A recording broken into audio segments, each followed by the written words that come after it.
Hello guys, आज हम modern history का first chapter the advent of European companies ये स्टार्ट कर रहे हैं हम।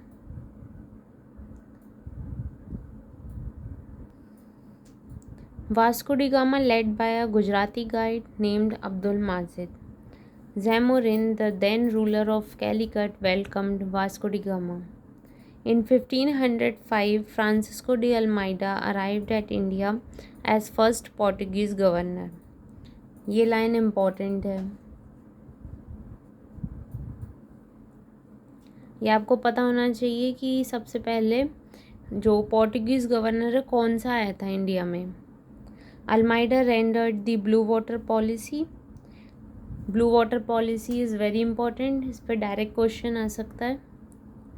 Afonso de Albuquerque came as the governor in 1509.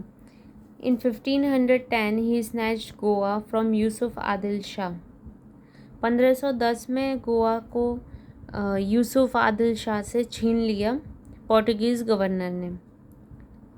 He is known as the real founder of the Portuguese power in India. तो यहाँ पे किसकी बात हो रही है? यहाँ पे बात हो रही है, यहाँ पर बात हो रही है अल्बुक्वर्कू की। तो अल्बुक्वर्कू को real founder of Portuguese power in India बताया गया है। नेक्स्ट पॉइंट है Nino da Cunha. Sea route to India was discovered by Portuguese traveller Vasco da Gama, whereas Spanish traveller Columbus discovered a route to America.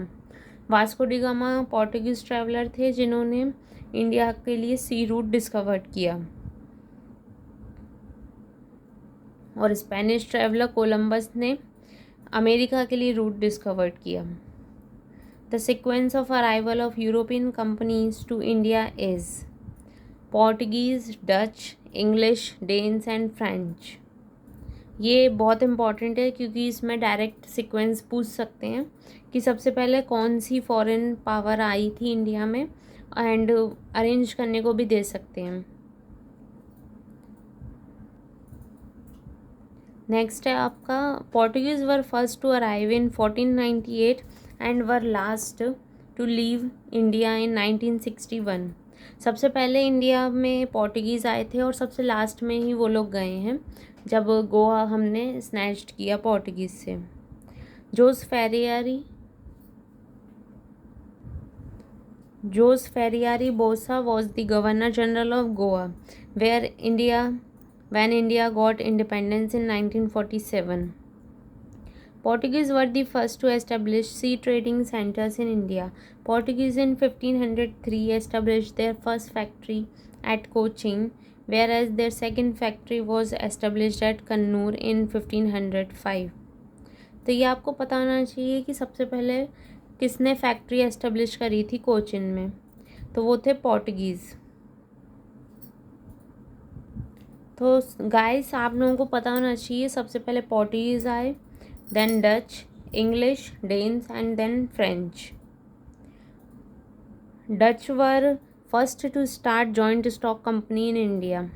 As a fact ये पूछा जा सकता है कि सबसे पहले इंडिया में जॉइंट स्टॉक कंपनी किसने स्टार्ट की, तो वो थे डच। देन आपका नेक्स्ट है During the reign of Jahangir in 1611, East India Company established their first temporary factory at Masulipatam and their first permanent factory at Surat. तो ये बहुत इम्पॉर्टेंट है और बहुत बार पूछा गया है PYQs में कि फर्स्ट परमानेंट फैक्ट्री कहाँ पे एस्टेब्लिश करी। वो थी सूरत में, जो कि इंग्लिश पीपल्स ने ईस्ट इंडिया कंपनी ने एस्टेब्लिश की थी जहांगीर की रेंज में। ये भी पूछा जा सकता है, तो this is a very important point.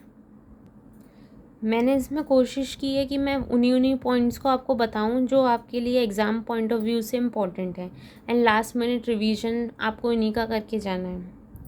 अब नाउ नेक्स्ट हमारा है फर्स्ट कार्नेटिक वॉर। इसका आपको ईयर पता होना चाहिए 1746 to 48। और ये कार्नेटिक वॉर्स किस किस के बीच में हुए थे, तो ये इंग्लिश एंड फ्रेंच के बीच में हुए थे। देन आपका नेक्स्ट है Dutch establish their first factory at Masulipatnam In Bengal, they established their first factory at Pipali. Bihar was famous for opium production during British rule. अभी गाइस हम लोग क्वेश्चंस देखेंगे और हम इसमें कोशिश करेंगे कि यूपी स्पेसिफिक क्वेश्चंस ही देखें। तो इसमें पहला क्वेश्चन है आपका, who among the following visitors to India did not belong to Portuguese country. तो ये आपको पता है कि Domingo Paes, Fernao Nuniz and Duarte Barbosa ये तीनों ही पोर्टुगीज़ थे। केवल पीटर मुंडी जो हैं वो एक ब्रिटिश ट्रैवलर थे, वो पोर्टुगीज़ नहीं थे। तो इसका सही आंसर हो जाएगा पीटर मुंडी। नेक्स्ट क्वेश्चन है, when did Vasco da Gama come to India. तो it is very easy question, 1498। Next question है, who among the following had welcome Vasco da Gama at Calicut. तो वो हैं जैमोरिन। अभी ये नेक्स्ट क्वेश्चन में match the following दे रखा है और ये क्वेश्चन IAS प्री 2000 में आया हुआ है। इसमें आपको वोएजर्स दे रखे हैं और उनकी कंट्रीज़, तो आपको बताना है कि कौन सा ट्रैवलर किस कंट्री से बिलोंग करता है। तो जैसा कि आपको पता है इसका सही आंसर हो जाएगा ए का सेकंड। वास्को डी गामा अभी हमने पढ़ा कि वो एक पोर्टुगीज़ है, तो वो सेकंड से मैच होगा। और इसमें देखिए कितना ये इजी क्वेश्चन है। अगर आप इसके ऑप्शंस भी देखें तो उसमें ए में एक ही ऐसा ऑप्शन है जिसमें 2 है, बी, तो आप इजीली इसे बता सकते हैं अगर आपको सिर्फ एक पता है तो। नेक्स्ट क्वेश्चन है, who were the first Europeans to come to India for trade. यह आपको पता है पोर्टुगीज़, वेरी इजी क्वेश्चन। अब नेक्स्ट क्वेश्चन है, with reference to the entry of European powers into India which one of the following statements is not correct. आप video pause करके इसका answer खुद भी बता सकते हैं, मैं सिर्फ रिवीजन पर करवा रही हूँ आपको। तो ये हमें पता है कि जो पोर्टुगीज़ थे उन्होंने गोवा कब कैप्चर किया था। उन्होंने गोवा 1510 में कैप्चर किया था। 1498 में वास्को डी गामा आया था इंडिया में, लेकिन जो उन्होंने जो आपका अल्बुक्वरकु था उसने ही गोवा पे कब्ज़ा किया था और वो 1510 में किया था। नेक्स्ट क्वेश्चन है, at which one of the following places in India did the Portuguese build their first fortress. तो वेरी इजी, कोचिन में अभी हमने पढ़ा था। Among the following factories in Bengal the first established by the Portuguese was Hooghly. Hooghly में उन्होंने अपनी फैक्ट्री एस्टेब्लिश की थी। क्वेश्चन नंबर 39, इसमें हमें बताना है कि वॉर और उसके बाद के consequences. So this is an important question और इसमें जो फर्स्ट कार्नेटिक वॉर है वो ended by the treaty of एक्सला-चापेले।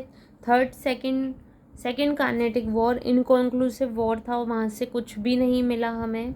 Third Carnatic war ended by treaty of Paris and जो फर्स्ट आपका मैसूर वॉर हुआ था उसमें Britishers lost.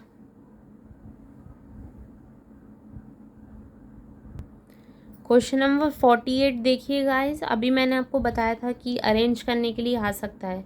So it's again a very easy question. हम लोगों को पता है कि सबसे पहले पोर्टुगीज़ आए थे, उसके बाद डच, उसके बाद इंग्लिश एंड लास्ट में फ्रेंच। फ्रेंच पीपल सबसे लास्ट थे जो कि फॉरेन पावर से आए थे। Question number 57, with reference to the causes of the success of British and failure of the French in India, which of the following statement are correct। पहला statement है, getting huge wealth and manpower from conquest of Bengal by British, naval superiority of the British। तो इसमें हमें बताना है कि इसमें से कौन से स्टेटमेंट सही हैं। तो ये दोनों ही स्टेटमेंट सही हैं।